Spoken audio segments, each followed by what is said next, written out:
Selamat datang di channel kami. Di sini kami sudah menyajikan cerita dari berbagai penjuru dunia. Jangan lupa untuk like, comment, dan subscribe di channel kami agar bisa berkembang. Terima kasih. Di sebuah desa terpencil, legenda tentang para tumbal yang hilang di alam gaib terus menjadi cerita menyeramkan di tengah masyarakat. Mereka yang menjadi tumbal adalah jiwa-jiwa yang ditawarkan demi keselamatan desa dari murka makhluk tak terlihat. Dikatakan bahwa di alam gaib, para tumbal hidup dalam bayang-bayang pohon raksasa yang meliuk seperti makhluk hidup.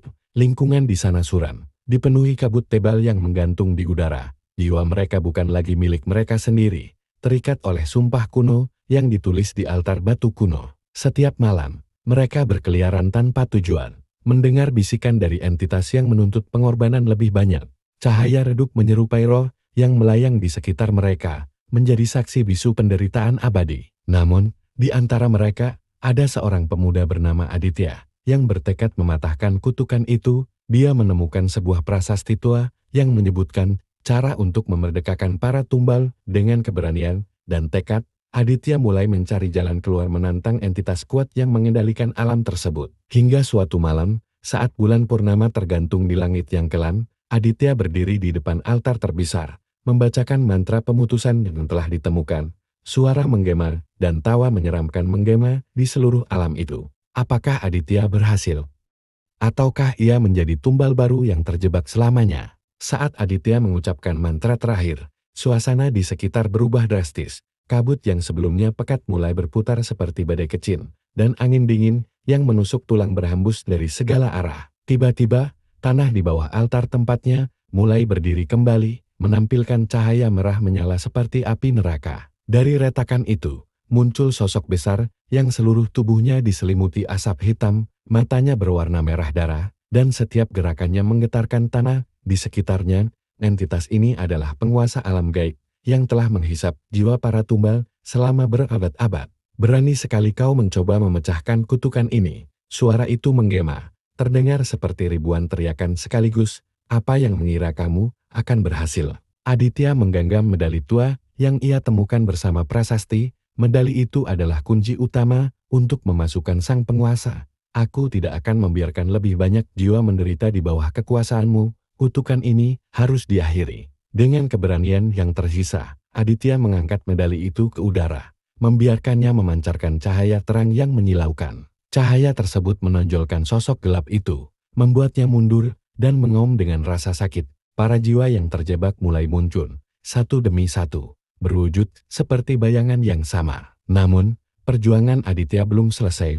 Sosok gelap itu, meski terluka, merentangkan tangannya dan menciptakan bayangan-bayangan yang mencoba menyeret Aditya ke dalamnya. Dalam detik-detik terakhir, para jiwa yang bebas mulai berkumpul di sekitar Aditya, melindunginya dari kekuatan itu. Kami akan menikmatinya, Aditya, bebaskan kami sepenuhnya, bisik salah satu jiwa. Suara mereka lembut seperti angin. Dengan kekuatan gabungan antara medali dan para jiwa, Aditya akhirnya berhasil mengucapkan mantra pemutusan terakhir. Alam itu bergetar hebat, dan sosok gelap itu memudar dalam melengking. Kabut mulai menghilang, dan langit perlahan menjadi terang. Aditya terbangun di tepi desa, dengan para penduduk yang sebelumnya hilang berdiri di sekelilingnya, bebas dari kutukan. Namun, Aditya menyadari satu hal, dia tidak bisa kembali. Sebaliknya, ia harus tetap menjadi penjaga, memastikan siapapun di alam tidak akan pernah menjerat lagi. Hingga kini, legenda tentang Aditya dan para tumbal masih diceritakan, bukan sebagai kisah menyeramkan,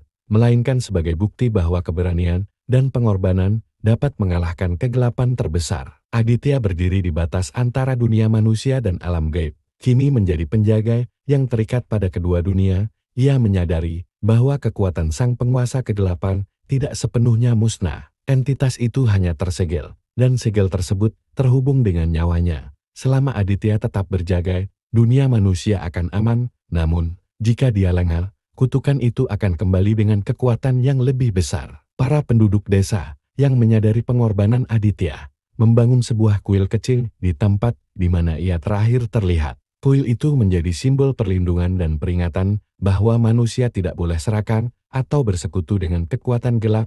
Aditya, meski tak terlihat, selalu menjaga mereka dari balik bayangan. Namun, tidak semua penduduk mematuhi peringatan tersebut. Beberapa dekade kemudian, seorang pria muda bernama Dharma, yang mengenakan kekuatan dan kekayaan, mulai meneliti cerita tentang alam gaib. Ia percaya bahwa di balik cerita menyeramkan itu, ada kekuatan besar yang bisa ia kendalikan untuk kepentingannya sendiri. Dharma menemukan prasasti kuno yang telah disegel oleh para tetua desa setelah kejadian Aditya. Dengan rasa penasaran yang membara, ia mencuri prasasti itu dan membawa ke kuil Aditya. Saat malam tiba, ia mulai membaca mantra pemanggilan dari prasasti tersebut, meskipun telah diperingatkan oleh orang-orang tua di desa. Langit yang sebelumnya cerah, tiba-tiba dipenuhi awan gelap, angin kencang berhembus, membawa bisikan-bisikan yang membuat bulu kuduk berdiri. Dari tengah kuil, muncul retakan yang mengeluarkan cahaya merah yang sama seperti dulu. Aditya, yang selama ini menjaga segel, muncul di hadapan Dharma. Wajahnya penuh amarah dan mengecewakan. "Dharma, kamu tidak tahu apa yang kamu buat," seru Aditya. "Kutukan yang aku segen dengan hidupku akan kembali dan lebih kuat dari sebelumnya." Namun Dharma, yang telah terbutakan oleh ambisinya, tidak mengindahkan peringatan itu. Ia terus melantunkan mantra, hingga akhirnya entitas gelap itu kembali. Kali ini, sosoknya lebih besar dan lebih mengerikan, dengan bayangan yang menyelimuti seluruh desa. Aditya tidak punya pilihan lain. Dengan rasa sedih, ia harus mengorbankan Dharma untuk menenangkan entitas itu. Dharma menjerit saat tubuhnya diserap oleh bayangan gelap, namun segel itu hanya sementara. Aditya menyadari bahwa kali ini, dia membutuhkan kekuatan yang lebih besar bukan hanya dari dirinya sendiri, tetapi juga dari manusia. Ia mulai berkomunikasi dengan para tetua desa melalui mimpi, memerintahkan mereka untuk bersiap melawan kegelapan. Aditya tahu, pertempuran besar sedang mendekat, dan hanya dengan keberanian dan persatuan, mereka bisa menghancurkan entitas itu selamanya. Setelah kematian Dharma, entitas kegelapan kembali tersegel untuk sementara. Namun, Aditya tahu waktu mereka tidak lama. Sang entitas hanya membutuhkan celah kecil untuk melepaskan dirinya sepenuhnya. Seiring berlalunya malam, kekuatan semakin bertambah, dan tanda-tanda kebangkitan mulai terlihat. Mimpi buruk yang sama dialami banyak penduduk desa, tanaman yang layu tanpa sebab, dan suara-suara aneh yang terdengar di malam hari. Aditya menyadari bahwa manusia biasa tidak akan mampu melawan kekuatan besar ini tanpa persiapan. Dalam bentuk spiritualnya, ia mengunjungi para tetua desa dalam mimpi, memberikan mereka petunjuk untuk menciptakan sebuah perisai jiwa ritual purba yang mampu mengurung entitas tersebut selamanya. Namun, ritual itu membutuhkan pengorbanan yang besar. Jiwa seorang manusia yang bersih dan tanpa dosa harus menjadi inti dari segel baru. Kabar tentang ritual itu menyebar di desa, dan ketegangan mulai muncul. Tidak ada yang ingin menyerahkan diri, meskipun semua tahu risiko membiarkan entitas itu bangkit kembali. Desa yang dulu harmonis mulai terpecah.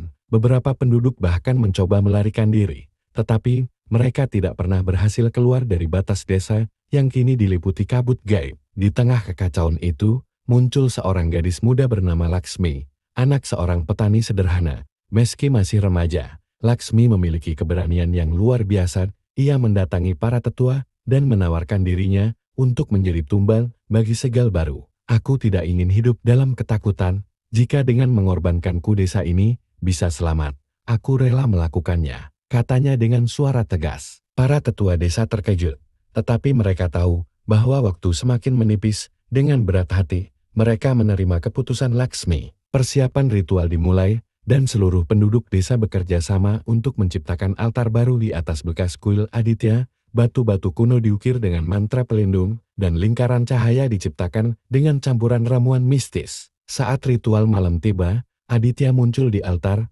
wujudnya samar namun penuh wibawa. Ia memandang Laksmi dengan rasa hormat dan kesedihan. "Kau adalah harapan mereka, Laksmi, namun, ketenangan, pengorbanan ini tidak sia-sia. Jiwa murnimu akan menjadi cahaya abadi yang melindungi mereka." Ritual dimulai, ketika Laksmi berdiri di tengah altar, cahaya terang mulai menyelubunginya. Pada saat yang sama, tanah berguncang hebat, dan sosok entitas kegelapan muncul kembali, mencoba melawan kekuatan segel baru. Namun, sebelum ia sempat melepaskan diri sepenuhnya, cahaya dari Laksmi meleset ke sana, membakar bayangannya hingga tidak tersisa. Kabut yang melingkupi desa perlahan menghilang, langit menjadi cerah, dan suasana yang sebelumnya penuh ketegangan berubah menjadi damai. Laksmi, meski tubuhnya hilang, meninggalkan jejak berupa patung cahaya di tengah altar, sebuah simbol pengorbanan dan keberanian. Aditya, yang kini bebas dari ketinggian, tersenyum dengan bangga sebelum menghilang ke dalam cahaya. Desa itu selamat, tetapi mereka tidak akan pernah melupakan harga yang telah dibayar. Puluhan tahun kemudian, desa itu menjadi tempat suci. Para peziarah datang dari seluruh penjuru dunia untuk berdoa di altar Laksmi, mengenang seorang gadis yang mengorbankan segalanya demi orang-orang yang dicintainya. Patung cahaya Laksmi tetap berdiri kokoh, menyinari malam dengan lembut, seolah-olah ia masih menjaga desa dari bahaya yang mengintai di kegelapan.